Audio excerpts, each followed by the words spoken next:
Good morning, Owen. How are you doing today? I'm doing well. How about you? Fantastic. I'm so glad that you have put this book together. And the reason being is because we're forgetting the stories of where music was once at. And we cannot forget about Mama Cass because it was such a vital time in music history. And I think as the younger generations discover these bands on streaming outlets, they don't know the story. They know the song, but they don't know the story. Right. Yeah, it's really true. I mean, and sometimes they don't even know the name of the band. Yeah. I mean, you can go to any kid and go, do you know who the Mamas and Papas are? And they won't know.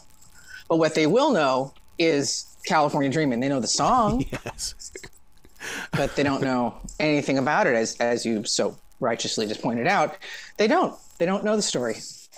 You know, so it's nice. We don't know your story at all, and what I mean by that is that my daughter's father is a record producer, and he always used to tell me, he says, I don't want the fame, I just want the money. And the thing is though is that I don't, you know, until I met the daughter, I didn't know what her story was of, oh, it's just my dad, he's in the music business, blah blah blah blah blah blah blah. Was it the same way for you, that it's like, oh, my mom's got a job in music?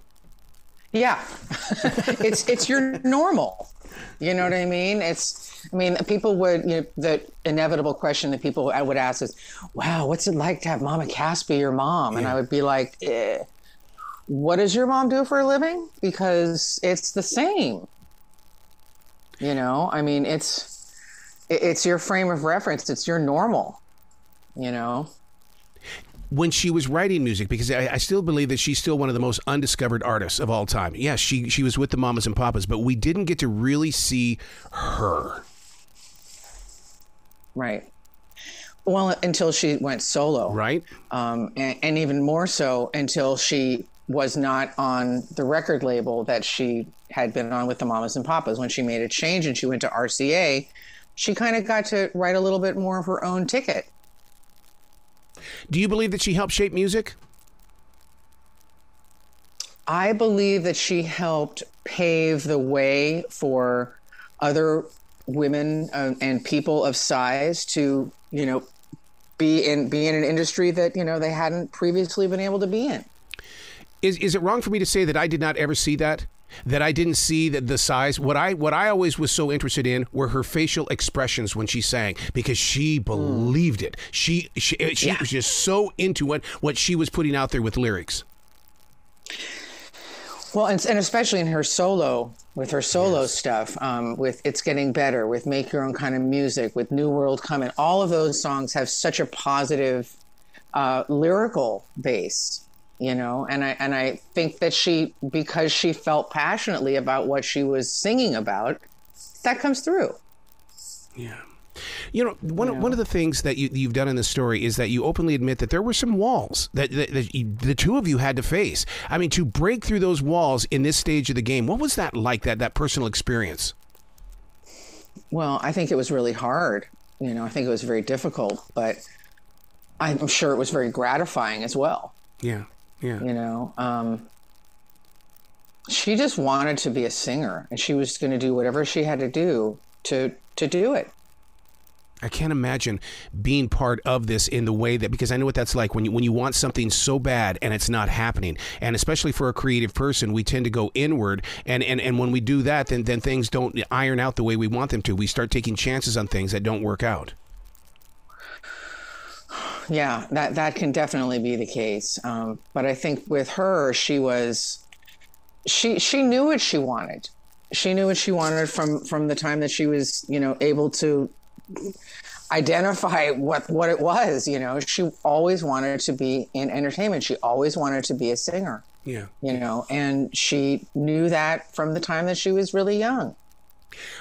Do you feel like this is an open door for people to finally get the real story? Because I know how radio people are. We pick it up out of a magazine or we get it in Joel Whitburn's books, and then we get on the air and we say something about Mama Cass. But to me, it's like, well, we don't really know that. It's because it was just print. Now we have a story, and it's coming from you. Yeah. Thank God. Yeah. I'd rather you guys get it from me rather than the internet, you know? Yeah. Yeah. And what I'm inspired by is the fact that we have become this generation that doesn't want to share the family story. So I love the idea that you are putting this out there so that we have something to hold on to. Well, I just loved actually putting all the dots together, Yeah. you know, and having it all kind of make sense, you know, like just things that I didn't know about her, you know, like the fact that she struggled in school, you know, that she was made fun of in school, that she was bullied. I mean, all that stuff was news to me. But it didn't surprise me because she ended up being such a badass, Yes. you know, and those are the kind of things that make you a badass, you know, enduring people saying not nice things about you. All of that stuff makes you who you are. See, and what's inspiring about that is the fact that she wasn't a hider. So many people who are bullied or made fun of, they quickly go home and they hide in their bedrooms. But she was strong enough to step out. Well, she was no shrinking violet, as the saying goes. You know, she was, you know, she knew what she wanted and she was going to go get it. Because of your book, this is the first time that I've learned what her real name is. Did she ever, because I know what a creative person does when they change their name, because I'm caught in it as well. Did she ever call herself Ellen? Because I'm Arrow on the radio, but man, when I make a mistake at home, it's Clarence, what are you doing? Clarence, stop it. Yeah. Well, the funny thing is that my name, Owen, when I was growing up, people would ask me what my name was, and I would say Owen, and they would think I was saying Ellen. And at one point, I remember going up to my mom and saying, "I don't like my name. Can I just change my name? I want to change it to Ellen because that's what everyone thinks I'm saying." I can't imagine her surprise. That was her name. I had no way of knowing that at that point, you know. So she had that. She was Ellen Naomi, you know. That's who she was. My God, that's a good radio name, Ellen Naomi. Mm-hmm. Oh my God, she'd get some numbers in L.A. with that name. It's true, right? You know, I was shocked to learn she was a single parent. But she had you. So therefore, there's the two. There's the camaraderie as well as the collaboration. She, you know, the odd thing about being famous was that she would do these big shows at the Mamas and Papas, you know, play Carnegie Hall, play all these great places. And when she was on stage, you know, men were screaming, "Oh, Cass, where are you staying?" You know, and she was adored on stage, but going back to her hotel room by herself. Mm-hmm. Mm-hmm. Mm-hmm. You know, and that feeling, I think, is actually what led her to the idea of, you know what, I'm going to have a baby because baby's not going to leave. Wow. You know, and she decided that she really wanted to have a baby and that she didn't necessarily want a husband or a boyfriend or anybody, you know, and that she could do it herself. Mm. You know, and she did. And it was not something that people were doing in those days. And she did actually, because she had gone into a platonic marriage with one of her bandmates in the early 60s, she was still actually married when I was born. So there was a name that she put on the birth certificate so that it didn't look funny. Yeah. You know? But he wasn't my biological father. Although I do call him sometimes and say, "Hey, it's your other kid." He's still around. He's still around. And I had his name till I got married. In that time period, when it came to the world of entertainment, television, and music, when somebody is a single parent, if Lucille Ball would have been there, she would have been off television. Was your mom ever afraid of that, of what people would think? No, because as far as she was concerned, she wasn't a single mom. She had a husband on paper. That's right. Okay. So anybody that would have, you know, had anything to say about it, she could just point right to that. Wow. But I don't really think that she was all that concerned with what people were going to say. Can you imagine your mother and the strength that she has with her voice and being committed to the community, what she would be like today? Oh my God, she would have been. First of all, she would have been all over any kind of part of our society that needed to be lifted up, Yep. she would have been there. Yeah. She would have been there. Yeah. Every interview that I've listened to, and as well as listening to the music, she always spoke in tune. How important was that? Because I never hear her voice go in a downward motion, like I'm walking. I don't hear any of that. She was always up tempo, and the curve of was always on a positive note. Well, I think that that's what she, kind of showed everybody. And I'm sure she felt like that most of the time. But I don't think for any reason, I don't think she was always in that place. Yeah. But I think she was really, really good she was a great actress. Yeah. She could be whoever she needed to be. Did you grow up in Laurel Canyon? My God, I mean that I did. Oh, geez. So personally, what did you experience that these documentaries are missing? Laurel Canyon to me was just home. We were outside like until the streetlights came on, and until the coyotes started howling. It was a great place to grow up. I get it that people are really fascinated with it and Laurel Canyon and how great and all that, but it was just where we lived, But there was some cool stuff. Yeah. Would you say that this book is perfect for women as well as men in the way of, as we get closer and closer to Mother's Day, that maybe we need to sit down and share the story of our own mother before it's lost? Oh, I think that's a great thing to say, for sure. Yeah. Yeah. I mean, it's important to know our stories. It's important to know where we came from. Exactly. Was your mother open to share stories? My mother was always very quiet, and we always said, well, it's because she came from the World War II era, and they just didn't talk that much. Well, I think that's a big part of it, but I think the next generation, like my mom's generation, were just starting to talk about their feelings. They were just starting to realize that it was okay to talk about their feelings. Definitely the generations before, they just, stiff upper lip. Yep.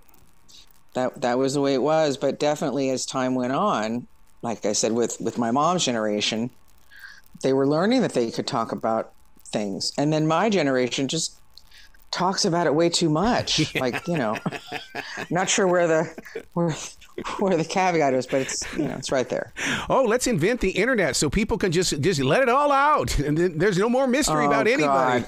And then the next generation is just even more pathetic than the one before. And I can say that because I've got 2 kids in that generation. So. The way that you write, there is flow with your paragraphs. Were you listening to music while you were putting this together?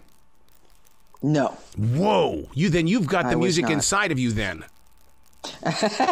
Well, I wouldn't have been able to concentrate if I was listening to music. I have a little bit of ADD, Yeah. But I mean, because it's very personal. It's almost like you've invited us over to your house and you say, can I tell you a story about my mom? I just want to share this with you. This is what it was like, blah, blah, blah, blah, blah, blah. And it's so one-on-one. Oh, I love hearing that. That was one of the things I really wanted, because one of the reasons why I even considered doing this book was that I have had some people over the years that when I'd meet people and they would hear a little bit of my story, 99% of the time, like, oh my God, you have to write a book. So it was like, okay. Eventually, when I'm old enough, I feel like I needed. There's somebody was telling me the other day that I guess I'd been talking about doing this for a long time, but when I was talking about it like 20 years ago, that I had said to the person that I was talking to, yeah, this is great, but I'm not ready yet. I'm not ready. And I forgot that I'd had that conversation with that person. And I guess I was ready this time. Did it start out with a yellow notebook and a writing instrument, or did you sit down at the computer? Sat down at the computer. Really? Okay. And I just kind of went stream of consciousness in terms of what I could remember, who had said it, and then realized that I was going to end up having to tell part of my story. Yep. which was not what I had intended at all. I really was like, oh, I'm going to write my mom's story. And then I realized I was writing it from my point of view because that's the only way I know it. And that by default, it was going to end up, being a little bit more on me, which, like I said, it wasn't really comfortable, but whatever, it's fine. Yeah, but see, I think that might be my connection with the book, because it's almost like sitting down with the preacher's kid. Right. And learning what that journey's all about, what the experience was. I mean, because as listeners of music, we had our interpretations, but we didn't know what was going on inside your home. Right. Well, if it gives a little bit of a peek, then fabulous. I'm glad that you talked about the stream of consciousness, because I'm a stream thinker, and I believe that's where everything is handed to you. Did you enjoy being in that space? Oh yeah, because I definitely found myself being more in touch with what I was writing. I can't remember if anything like amazing happened during the writing, like in terms of, oh my God, I forgot about this, or this happened or that happened. I'm sure that it did. And I think being in the moment is where you allow things like that to happen. For instance, when I was writing about the trip that my mom takes to drop me off at the airport. Yep. When I really got into that moment, and I was really focused on that moment, then I was able to remember smaller details, like her kissing me on each cheek before she left the airplane and telling me that she loved me so very much. Just when I got into that memory so deeply, I did have a couple of moments of like, oh yeah, that happened too. Oh, right. She did say that, So now that you've put it inside that computer and it's time to send it to the editor, was it an emotional moment? Oh my God. The truth is that it's funny you would ask that question, because I worked with a collaborative editor for like the first, 2/3 of the book. A friend of mine named Hope Edelman, who's a fantastic author. She wrote a book called Motherless Daughters that is sort of like the tome for any woman who's lost her mother. And she and I worked together for the first, three quarters of the book. And then I did the rest kind of on my own after having this amazing experience with her, like this kind of teaching, like it was like taking an intensive class, right? And so I sent the pages to my editor just so that he could see, my progress and how it was going. And I didn't hear anything back. And I tried not to get paranoid about it.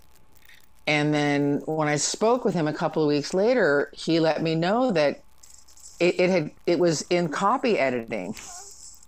So he basically accepted what I had written. Wow. And sent it to final edit for the book. And I was like, wait a minute. I didn't know I was turning in my book.